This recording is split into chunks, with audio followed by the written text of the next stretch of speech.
Hello guys, good morning. So, ayan, grouping tayo sa perimeter natin sa my front side. So,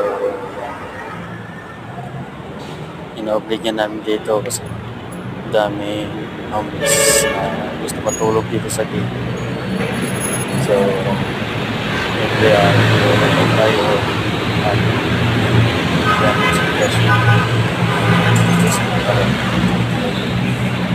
sa dito. So,